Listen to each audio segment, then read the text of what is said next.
तो देखना, सुनना, स्पर्श करना, सूंघना, खाना, ये पांचों क्रियाएं नेत्रेंद्री, श्रोतेंद्री, त्वचा, घ्राणेंद्री और रसेंद्री, इनसे होता है। अब चलना, ग्रहण करना, बोलना और मलमूत्र का त्याग करना, ये कर्मेंद्रियों से होता है।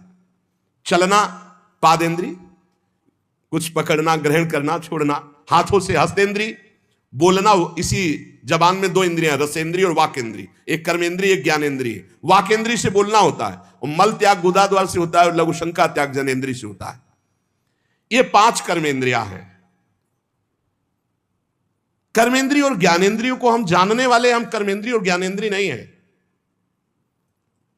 लेकिन जब शौच लगती है तो आप तदात्म होते हैं कि मुझे मल त्याग करना है, और ज्ञानी को शौच लगती है तो वो भी शौचालय जाता है, और उसको पता है कि मुझे नहीं, ये कर्मेंद्रिय का विषय है, ये वेग आया है, सुविधा है, और जो इस भाव से भी ऊपर उठ गया उसे अवधूत स्थिति कहते हैं। सोना, निद्रा, ये अंतःकरण की क्रिया है, अपनी नहीं।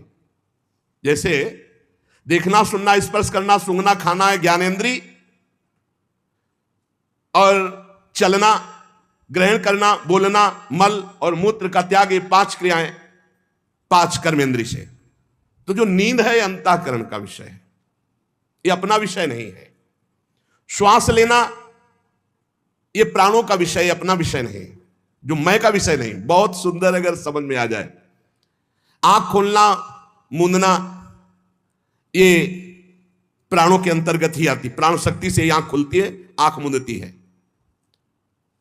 ज्ञानेंद्रियां, कर्मेंद्रियां, अंतःकरण, प्राण, उप प्राण, ये मैं नहीं हूं। मैं भगवान का अंश, निर्मल, आप्त काम, पूर्ण काम, चेतन, सहज सच्चिदानंद हो। इन्हीं में तन्मयता करके हमारी दुर्गति हो गई है। संपूर्ण क्रियाएं प्रकृति से प्रकृति में हो रही हैं। शरीर प्रकृति का, इंद्रिया प्रकृति का, मन प्रकृति का, बुद्धि प्रकृति का, प्राण प्रकृति के, प्रकृति का प्रकृति में। आप इसमें तन्मयता करके कर्ता भोक्ता भावन के दुर्गति को प्राप्त हो रहे हैं। स्वयं के द्वारा कोई भी क्रिया न कभी हुई है, ना होगी, और ना भी है। अकर्ता आप है, तो फिर आपको दंड कैसे मिला? तन्मयता के कारण। आपने इन कर्मों के कर्ता भाव को स्वीकार किया और तन्मय हो गए। यही कर्ता भाव हमको हटाना, चाहे भक्ति से हटा ले, चाहे ज्ञान से हटावे। शरीर निर्वाह के लिए खान पान, व्यापार आदि, देखना, लिखना, पढ़ना, सुनना, सोचना, जितनी क्रियाएं सब प्रकृति के अंतर्गत हो रही। अपना स्वरूप अक्रिय है। इंद्रियाणि इंद्रियार्थेषु वर्तन्ते इति धारयन्। जब उपासक ये देख लेता है कि मैं करता नहीं है, वो मुक्त होने लगता है। इतने जादू का तमाशा है, समझ लो। गांठ लगी ही नहीं। गोस्वामी जी कह रहे, जड़ चेतन ही ग्रंथि पड़ गई, यद्यपि मृषा छूटत कठिनाई। है ही नहीं बंधन, पर छूटना बड़ा कठिन है। बस इतना समझ लो कि बंधन ही नहीं है, पर छूटना बड़ा कठिन है।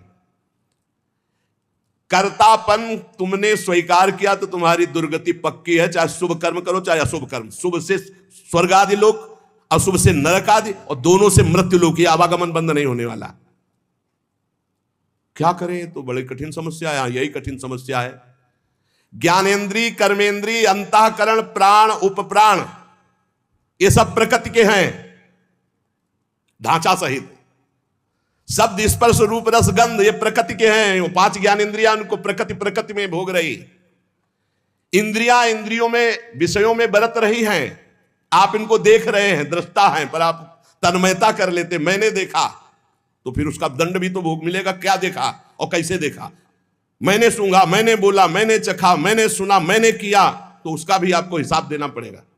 जो किया उसको। अहंकार विमूढ़ात्मा कर्ताविति मन्यते, मैंने किया, मैं ऐसा कर सकता हूं, मैं ऐसा करूंगा, तो भोगना भी तुम्हें पड़ेगा। प्रकृतेः क्रियमाणानि गुणैः कर्माणि सर्वशः।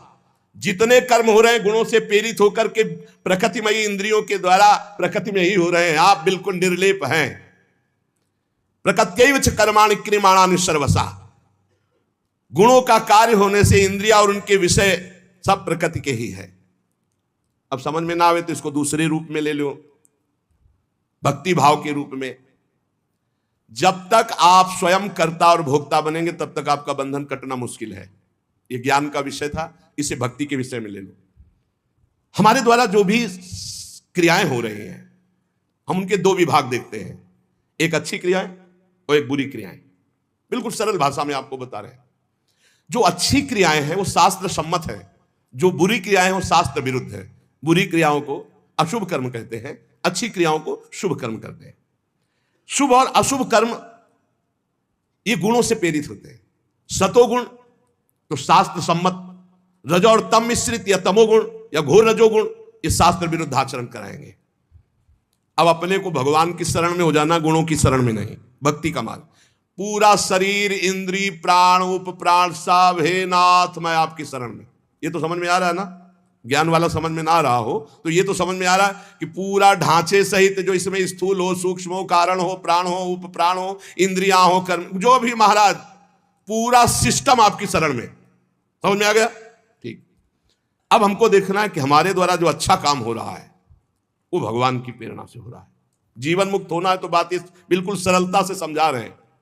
और जो बुरा काम हो रहा है वो हमारी वासना से हो रहा है, उसका हम प्रायश्चित करेंगे, भगवान से क्षमा मांगेंगे। बुरा काम हो रहा है तो हमारी वासना से हो रहा है।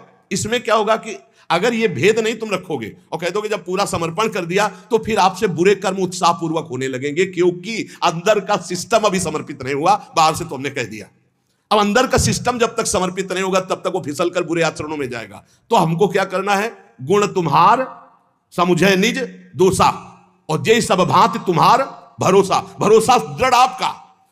जब हमसे अच्छे कार्य होंगे तो भगवत प्रेरित हुए, और जब बुरे कार्य हो गए तो हम त्राहिमाम शरणागत रक्षक प्रभु हमसे गलती हो गई, हमको ऐसी सद्बुद्धि दो कि आगे हमसे ना हो, और सारे कर्म भगवान को समर्पित कर दो। तो जो एक दिव्य ज्ञानी की स्थिति होती है, अहंकार रहित महापुरुष की, वही भक्त की स्थिति होती है। वो भी देह शुद्ध विस्मृत भगवदानंद में डूबता है और वो देह शुद्ध विस्मृत ब्रह्मानंद में डूबता है। पर दोनों को किंचित मात्र कर्ता भाव जब तक रहेगा तब तक वो आवागमन से मुक्त नहीं हो सकता। एक मनुष्य रेलगाड़ी में बैठा है, ट्रेन चल रही और डिब्बे में दौड़ रहा है। अब वो अपने को कर्ता मान रहा है कि मैं दौड़ करके अगले स्टेशन में पहुंच जाऊंगा, तो मूर्खता ही है ना, क्योंकि ट्रेन चल रही। ऐसे ही गुणों का चक्र चल रहा है, सतोगुण रजोगुण तमोगुण, गुण प्रवाह जीव से जबरदस्ती कार्य करवा रहा है। तमोगुण आया तो निद्रा आलस्य प्रमादोत्थम, जो नहीं करना चाहिए वो सब कर्म करने में जुट जाएगा। प्रमादोत्थम, प्रमाद का मतलब होता है करने योग्य कर्म को ना करना, और ना करने योग्य कर्म को करना, इसे प्रमाद स्थिति कहते हैं। अब वो समझ रहा मैं कर रहा हूं। रजोगुण आया काम आदि दोष भारी, वो समझ रहा मेरे में आ गए, मैं कर रहा हूं। सतोगुण आया तो समझ रहा मैं कर रहा हूं, दया आदि। इन गुणों के प्रवाह से बचने के लिए हरिवंश महाप्रभु कह रहे हैं, यही डर ही डरप हरिवंश हित जिनो भ्रमय गुण सलील पर, जी नामन मंगल लोक त्यू सुहरिपद भज न विलंब। निरंतर नाम जप करो, अपने आप को भगवान को समर्पित कर दो, सब कर्म भगवान को समर्पित करो। अच्छे कर्म जब हो तो भगवान को देखो कि भगवत इच्छा से हुआ, और जब गलती हो जाए तो अपनी मान करके प्रभु से प्रार्थना, बहुत जल्दी आवागमन से मुक्त हो जाओगे। ये जो आवागमन का कनेक्शन ना होते हुए भी कनेक्शन है अहंकार का, देहाभिमान का, ये नष्ट हो जाएगा। इस बात को अच्छे से समझ लो। ज्ञान में पहुंचना बहुत कठिन है जो स्थिति बताई गई, भक्ति में बहुत सरल है, क्योंकि भगवान को समर्पित करना है, इसमें अपने अहम सहित समर्पित कर देना है। सांख्य योगी शरीर इंद्रिय अंतःकरण आदि के साथ अपना कभी संबंध नहीं मानता, और भक्त अपने शरीर इंद्रिय अंतःकरण आदि को भगवान को समर्पित कर देता है। ये बढ़िया, बहुत मीठा सरल मार्ग भक्ति का, और बात वही बननी है। साधक कभी किंचन मात्र, चाहे भक्ति मार्ग का हो चाहे ज्ञान मार्ग का हो, अपने को कर्ता ना माने, नहीं तो भोगना पड़ेगा। मैंने ये किया तो ऐसा थोड़ी कि आपने किया कि मैंने नहीं किया। अंदर से सिस्टम, चित्रगुप्त जी क्या देख रहे, अंदर जहां तुम्हारी सोच है ये भोगा जाए तो बहुत आनंद मिलेगा। तो लिख गया कर्ता ने भोगने की इच्छा की, और ये अब क्रिया बाद में होगी, पहले लिख गया, पूरा चित्रण हो गया। क्रिया तो बाद में होगी, पहले अंदर सोच होती है, उसी सोच को लिखते हैं चित्रगुप्त जी। उसी सोच में भगवान का भजन चल रहा है तो भक्त उसी समय जलन पैदा, अरे कैसी बात आ गई, वहां लिख गया। ये रुचि पूर्वक नहीं, उसकी रुचि नहीं थी, अरुचि पूर्वक ये क्यों, तो उसमें समाधान मिल जाएगा। अंदर की बात लिखी जाती है। साधक कभी किंचन मात्र भी अपने में कर्तापन की मान्यता न करे, जितना अंश रखेगा कर्ता भाव का उतना बना रहेगा। अपने में कर्ता भाव ना रहे, चाहे वो ज्ञान मार्ग का साधक हो चाहे भक्ति मार्ग। भक्ति मार्ग का साधक कैसे बोलता है, श्री जी की इच्छा से आज परिक्रमा हो गई, श्री जी की इच्छा से आज ऐसा, आज श्री जी की इच्छा थी कि दर्शन करने जाए तो बिहारी जी के दर्शन कर आए। श्री जी की इच्छा, अपनी इच्छा को, अपने कर्ता भाव को प्रभु के चरणों में मिला देता है। भगवान की इच्छा, प्रभु की इच्छा, एक मार्ग तो पकड़ लो, हर कर्म समर्पित, कहीं भी कर्ता भाव नहीं, कहीं भी अभिमान की बात नहीं, मैंने देखा मैंने किया नहीं, प्रभु की इच्छा से देखा, प्रभु की इच्छा से हो गया, अपने कहीं करता नहीं, अपना तो प्रभु के चरणों में समर्पण। अब देखो, ब्रह्मण्याधाय कर्माणि संगम त्यक्त्वा करोति यः लिप्यते न सा पापेन पद्म पत्र मिवाम्भसा। जैसे जल में कमल का फूल रहता है, एक बूंद पानी नहीं, ऐसे वो भक्त, ऐसे वो ज्ञानी संसार में रहता है, एक भी कर्म का फल नहीं। कर्माणि श्रुति बोधितानि नितराम कुर्वन्तु कुर्वन्तु मा। वो चाहे वेद के अनुसार कार्य करे या ना करे, कोई उसके ऊपर लागू नहीं नियम। वो विषयान ग्रहणन्तु मुंचन्तु विषय भोगे या विषय त्याग दे कोई नहीं, क्योंकि वो ऐसी अवस्था को प्राप्त हो चुका है। ब्रह्मण्याधाय कर्माणि संगम त्यक्त्वा करोति। जो भक्त संपूर्ण कर्मों को, पीछे ज्ञान का तो आगे उसी को बता रहे, जो भक्त संपूर्ण कर्मों को भगवान में अर्पित कर देता है, उसकी आसक्ति नष्ट हो जाती है। वो कर्म करता हुआ भी जल से कमल के पत्ते की तरह पाप से लिप्त कभी नहीं होता। पूरे संसार का हतन हो जाए तो भी उसे पाप नहीं लगेगा, ऐसा महान ये योग है। शरीर, इंद्रिया, मन, बुद्धि, प्राण ये तुम्हारे नहीं हैं। अब भक्ति में देखिए इसे, ये भगवान के रचे हुए हैं, वो भगवान के हैं। मान लो जैसे ज्ञान में अभी वर्णन कर रहे थे, ये प्रकृति के हैं, प्रकृति में बरत रहे, अब यहां भक्ति में है ये श्लोक का अर्थ। शरीर, इंद्रियां, मन, बुद्धि, प्राण ये तुम्हारे रचे हुए हैं क्या? भगवान के रचे हुए। तो हुए किसके? भगवान के हुए ना, ये भगवान के। तुम्हारे प्राण भगवान के, तुम्हारी मन, बुद्धि, चित्त, अहंकार ये भगवान की, तुम्हारी ज्ञानेंद्रियां भगवान की, तुम्हारी कर्मेंद्रियां भगवान की, तुम्हारा सब कुछ श्री भगवान का है, तुम्हारा थोड़ी रचा हुआ है। माना, ये अपने नहीं है, ये श्री भगवान की रचना है, श्री भगवान के हैं। कौन कौन? शरीर, इंद्रिया, मन, बुद्धि, प्राण ये भगवान के रचे हुए हैं। तुम्हारी रुचि से होता तो तुम तो और सुंदर रचना चाहते, और बलवान चाहते। बोले ये शरीर, ये इंद्रियां, ये मन, ये बुद्धि, ये प्राण ये किसके हैं? बोले भगवान की रचना है। तो हुए किसके? श्री भगवान के। तो तुमने अपना क्यों मान लिया? यही बंधन है, यही बंधन है, अपना इनको मान लेना। इसी भक्त का क्या स्वरूप होता है? वो इन्हें भगवान का मानता है। ज्ञानी का क्या स्वरूप होता है? वो इन्हें प्रकृति का मानता है, क्योंकि प्रकृति के ही अंश ये है, और प्रकृति कृति, ये जो प्रकृति की रचना करने वाला रचयिता है वो परमात्मा है, मूल में परमात्मा ही आता है। अतः इनके द्वारा होने वाली क्रियाओं को भक्ति योगी अपने कैसे मान सकता है? जब शरीर, मन, प्राण सब भगवान का, तो इनकी क्रियाएं भी भगवान की, इसलिए वो जीवन मुक्त हो जाता है। जीवन मुक्त कैसे होगा? शरीर, मन, प्राण, इंद्रियां ये सब भगवान की, तो इनके द्वारा होने वाली क्रियाएं सब भगवान की, आप जीवन मुक्त हो गए। लगा तो बहुत सरल, लेकिन देखो क्या सब भगवान को अर्पित करते हो? क्या जब आपके अंदर प्यास लगती है तो आप ये सोचते हो भगवान पानी पीना चाहते हैं? जब आपके अंदर भूख लग रही, मेरे हृदय में बैठे हुए भगवान पाना चाहते हैं। जब आपके अंदर विकारात्मक भाव है, तब आवे कि ये दुष्ट कहां से दुर्वासना दबी रह गई, अभी ये भगवान की नजर में नहीं पड़ी, इस हृदय में कहीं दुर्वासना, हे नाथ, हे करुणामय, इस दुर्वासना को हटाओ, ऐसे भक्ति में चला जाता है। ये सब भगवान की, सारी क्रियाएं भगवान की, तो आप कौन है? आप भी श्री भगवान के। हो गया काम। शरीर, इंद्रिया, मन, बुद्धि, प्राण सब भगवान के, इनकी क्रियाएं भगवान की, और मैं भी भगवान का, मुक्त हो गए। जितना बचा के रखोगे उतना ही तुम्हारा बंधन कारक है। भगवान ही मेरी इंद्रियों में और मन में बैठकर सारे कार्य करवा रहे हैं। भक्त ये देखता है। अब ये जो पापाचरण करने वाले हैं ना, ये बात सुनेंगे ना, तो ये भी ये बात उसमें ले जाएंगे कि भगवान ही तो हमारे मन, गीता में लिखा है, मनो इंद्रियों में बैठते। तो तुम समर्पित कहां हुए? तुम तो अहंकार की धर्म में हो। अहंकार में काम, क्रोध, लोभ, मोह, मद, मत्सर ये दोष रहते हैं। यही बिना गुरुजनों के समीप बैठे शास्त्र समझ में नहीं आता। शरीर आदि वस्तुएं अपनी ना थी, ना है, ना रहेगी। कैसे? तुम्हारा अधिकार है शरीर पर? कुछ अधिकार नहीं। एक रोम अभी झरना चाहे ना, वो झर जाएगा, दोबारा लगा नहीं सकते। बेमतलब में अहंकार किए हो, मैं ऐसा कर सकता हूं, मैं ऐसा। शरीर आदि वस्तु, शुद्ध ज्ञान, शुद्ध भक्ति, दोनों इस श्लोकों में भगवान ने जीवन मुक्त होने के लिए बता दिया। शरीर आदि वस्तुएं अपनी नहीं, प्रत्युत मिली हुई है भगवान से अपने को। किस लिए? सत्कार्य करने के लिए। सत्कार्य करने के लिए। सरकारी गाड़ी बंगला है, ये सरकार का काम करने के लिए मिला है। ये कुछ दिन के लिए मिला, फिर छीन लिया जाएगा। ना ये पहले था तुम्हारा, ना बाद में रहेगा, बीच में दिया गया, छीन लिया जाएगा। ये केवल भगवत प्राप्ति के लिए मिला है। भगवत प्रीत्यर्थ दूसरों में भगवान की भावना करके सेवा करो, इसलिए मिला यह शरीर। इन वस्तुओं पर जो अपना अधिकार जमा लेता है और अपने लिए भोग भोगता है, वो मृत्यु के बाद दुर्गति को प्राप्त होता है। पुनरपि जननम पुनरपि मरणम।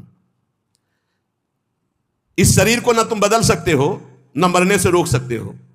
यह शरीर एक नियत समय के लिए आया है और इस समय में तुम भगवत प्राप्ति के लिए कार्य कर लो। क्या? कुछ नहीं करना। ये जो सब है इनको समर्पित कर दो। चदरिया जैसी की तैसी धर दीनी, ये लो महाराज, हमसे नहीं होने वाला कुछ, ना शुभ ना अशुभ, ना हम कर्ता बनेंगे शुभ के ना अशुभ के, हमसे कुछ नहीं, हम आपकी शरण में पूरा समर्पित। अभी आज से आप जीवन मुक्त के मार्ग में चलने लगे। समर्पण योग, ईमानदारी से भगवान की वस्तु भगवान को समर्पित कर दो और कुछ नहीं करना। मस्त, बस यही बात समझ में आ जाए। भगवान की वस्तु भगवान को समर्पित कर दो। ये शरीर, शरीर संबंधी भोग, सब कुछ जितना, सब श्री भगवान का है, सब समर्पित कर दो भगवान को। संपूर्ण क्रियाएं और पदार्थों को भक्त भगवान के चरणों में समर्पित कर। ज्ञानी प्रकृति में देखता है, प्रकृति और संसार दोनों के स्वामी भगवान है, अतः क्रियाएं और पदार्थ भगवान को अर्पण कर दो। कोई भी पदार्थ बिना भोग लगाए मत खाओ, कोई भी क्रिया करो उसको भगवान को अर्पित करो, क्योंकि ये शरीर, मन, प्राण, बुद्धि, इंद्रियां सब श्री भगवान के। ऐसी भावना में रहो, अभी जीवन मुक्तता की तरफ बढ़ने लगोगे, अभी निर्विकार होने लगोगे। जब इनको प्राण, इंद्रिय और मन को भगवान का देखोगे तो निर्विकार हो जाओगे, जब अपना मानोगे तो विकारी हो जाओगे। संगम त्यक्त्वा करोतिया, किसी भी प्राणी, पदार्थ, शरीर, इंद्रिय, मन, बुद्धि, प्राण, क्रिया, किसी में संग मत करो। न प्राणों का संग, न इंद्रियों का संग, न बुद्धि का संग। उस समय देखो असंग, तुम अलग हो, ये अलग है, पर तुम अलग नहीं देख पाते, इन्हीं में मिल जाते हो। आकर्षण, खिंचाव, लगाव, महत्व, ममता, कामना। इसीलिए जो सच्चा उपासक होगा कभी निंदा नहीं, कभी प्रशंसा नहीं। एक बार परमहंस श्री ओंकारानंद सरस्वती जी भिक्षा ले आए और नमक डालना, तो और पदार्थ जब परोसने तो मना कर देते, वही सब्जी ये वाली बहुत बढ़िया। और जब जरा सी बची थी, बाद में बोले इसमें तो नमक नहीं गए। अब स्वामी जी आज आपने जानबूझ के और कोई पदार्थ लिए, वही पदार्थ उसमें तो नमक, तो क्या फर्क पड़ा बच्चा, क्या फर्क पड़ा? पेट प्राणों का पोषण करना था, डालना। ना निंदा ना स्तुति, चाहे जितना अच्छा पदार्थ होगा। आज तो उसके भोक्ता बने तो फिर फंसोगे। किसी भी कर्म में, किसी भी करण में अपने को कर्ता नहीं बनना, अपने को अहंकार नहीं करना। ये सब श्री भगवान के हैं। ना लगाव, ना आकर्षण, ना महत्व, ना ममता, ना कामना, ये बिल्कुल नहीं होगा यदि नहीं भगवान के मानोगे। ये लगाव, ये कामना, ये ममता, ये आसक्ति तभी होती जब अपना मानते हो। जन्म मरण का हेतु यही तुम्हारा अपना मानना है। इनको, इनसे अपनापन हटाओ प्रभु के चरणों में। कायेन मनसा बुद्धिया केवलैरिंद्रियैरपि योगिनः कर्म कुर्वन्ति संगम त्यक्त्वा आत्मशुद्धये। जो योगी है वो आसक्ति का त्याग करके केवल भगवत अर्पण, शास्त्र सम्मत कार्य करता है।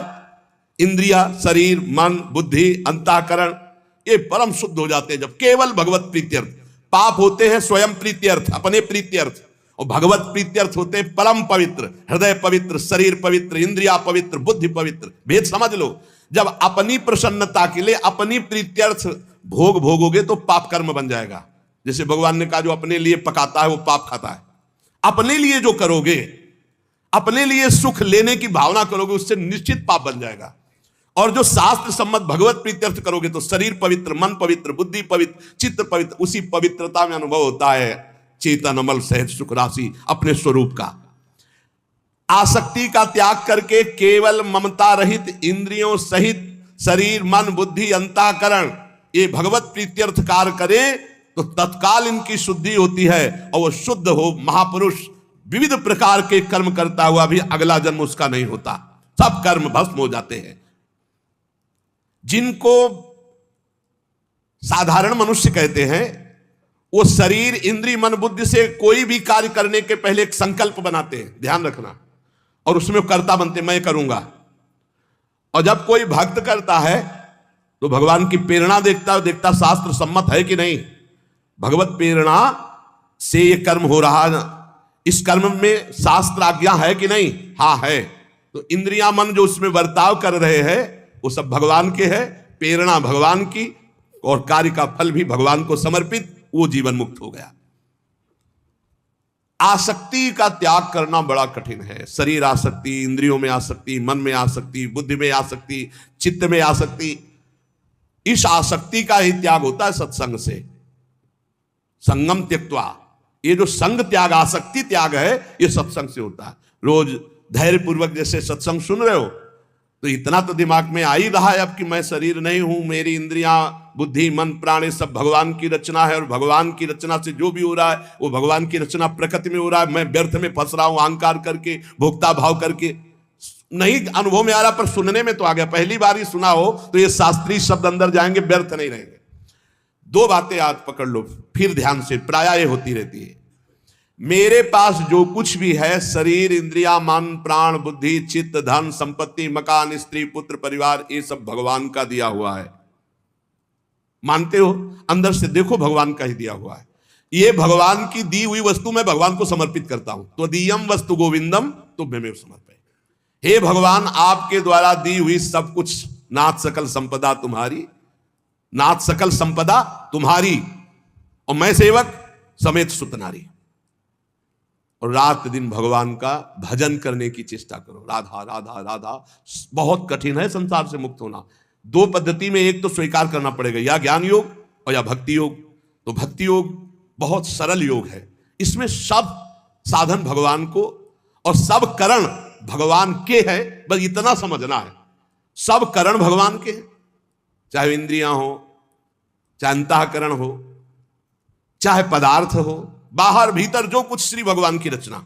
और मैं भी भगवान का हूं, भगवान का अंश हूं। तो मैं सहित सब कुछ भगवान को समर्पित, और भगवान का नाम जब, इस जन्म में पक्का भगवत प्राप्ति हो जाएगी। ज्यादा समझने की जरूरत नहीं। ज्ञान में तो बहुत बहुत समझने की जरूरत है। अगर उसमें चूक हुई तो दूसरा बचाने वाला नहीं, इसमें बचाने वाला है। करो सदा तिनके रखवारी, जिम बालक राखे महतारी।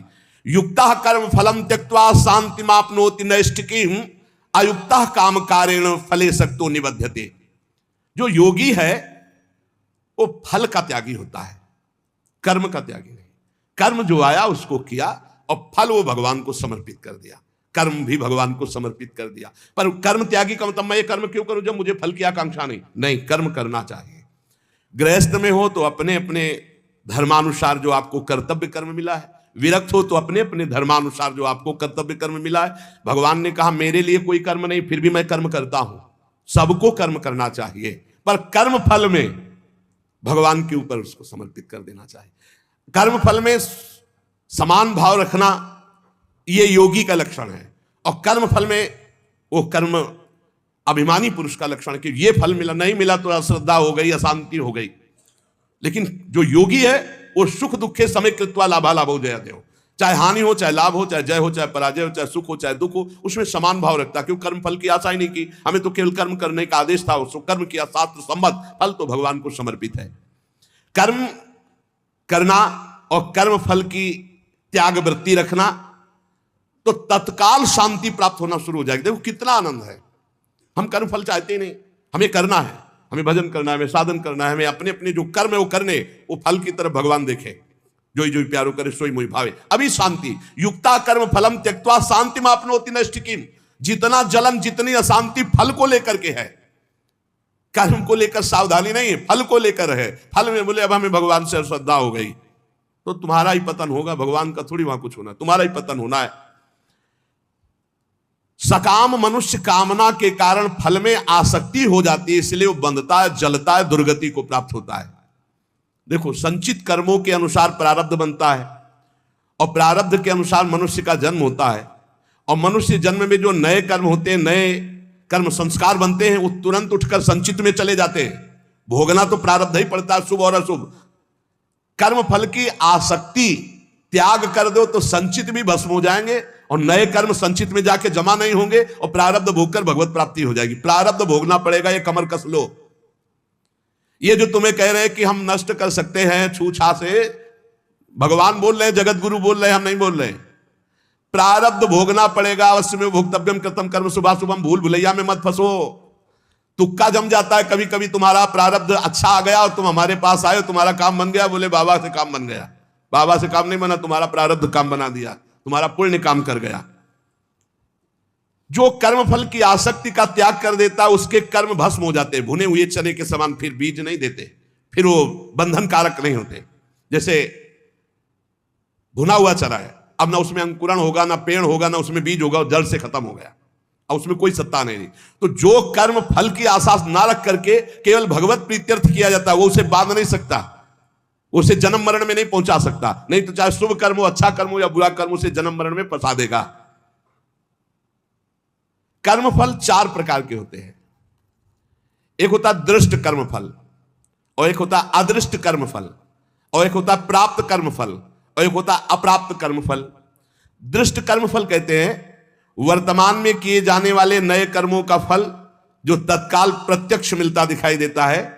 जैसे कीर्तन किया आनंद मिल रहा है, सत्संग किया आनंद मिल रहा है, कोई भूखा है अपना भोजन पवा दिया तत्काल आनंद मिल रहा है, कोई अपने लिए पदार्थ लेने जा रहा, देखा बीमार है उसके पास दवाई की व्यवस्था नहीं, चलो आज हम भूखे रह जाएंगे, पैसा बीमारी में दे दिया, उसमें लगा, तो जो हृदय शीतल हुआ वो दृष्ट कर्मफल, इतना महान कर्म कि तत्काल आनंद प्रदान करता है।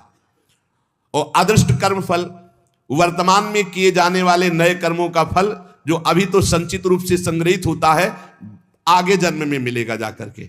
जो तीर्थयाटन है, दान है, पुण्य है, बहुत प्रकार के ऐसे कर्म है जो अभी आपको नहीं अनुभव में आ गए, वो आगे आपको प्राप्त होंगे। और प्राप्त कर्म फल जो पूर्व के कर्म फलों का प्रारब्ध बन करके आ गया है, शरीर प्राप्त कर्म फल है, प्रारब्ध जैसा वैसा शरीर, वैसे ही कुल में जन, वैसे ही धनवान, संपत्तिवान, अनुकूलता प्रतिकूलता, ये प्राप्त कर्म फल है। पूर्व में जो कर्म किए उससे जो प्रारब्ध बना है वो पहले से निश्चित हो चुका है। अप्राप्त कर्म फल प्रारब्ध कर्म के फल रूप में अब जो आगे आने वाला है, ये भविष्य में मिलने वाले सुख दुख है, जो अप्राप्त कर्म फल है। प्राप्त कर्म फल हो चुका, शरीर ऐसे कुल में जन्मा, शरीर ऐसा है, ऐसा ऐसा धन संपत्तिवान माता पिता मिले या निर्धन मिले, या जैसे अनुकूल प्रतिकूल परिस्थिति जो वर्तमान में मुझे मिली, ये प्राप्त कर्म फल। और जो अब आगे आने वाली है अप्राप्त कर्म फल, ये प्रारब्ध बड़ा भयानक है जो आगे आने वाला है। इसे भयानक को बड़ा मृदुल किया जा सकता है भजन के प्रभाव से, नष्ट तो किया जा सकता है पर भगवत प्राप्ति नहीं होगी। फिर पूरा झोंकना पड़ेगा इसी प्रारब्ध मिटाने में भजन को। प्रारब्ध भी हम भोग ले और भगवत भी प्राप्ति हो जाए, तो भजन से प्रारब्ध जो 100% आपको दुख देने वाला है वो 10% आके भुगता के 90% नष्ट हो जाएगा, 10% भोगना पड़ेगा और चला जाए। भजन का बड़ा प्रभाव होता है। 12 वर्ष का गलित कुष्ठ 24 घंटे में भुगता के चला गया। 12 वर्ष कहां और कहां 24 घंटे। भजन से अप्राप्त कर्म फल को, जो आने वाला प्रारब्ध है, उसे रोका जा सकता है, उसे कम किया जा सकता है, उसे मिटाया भी जा सकता है। पर जो भगवत प्राप्ति करना चाहते हो मिटाने में नहीं फंसते, उसे भोग लेते हैं और भगवान की प्राप्ति करते हैं। ये 4 प्रकार के कर्म फलों में दृष्ट और अदृष्ट ये क्रियमाण है, और जो प्राप्त और अप्राप्त कर्म फल हैं प्रारब्ध के अधीन है। दृष्ट कर्म फल आग्रह नहीं रखना, मिलने पर प्रसन्न या प्रसन्न ना होना। अदृष्ट कर्मफल आशा रखना।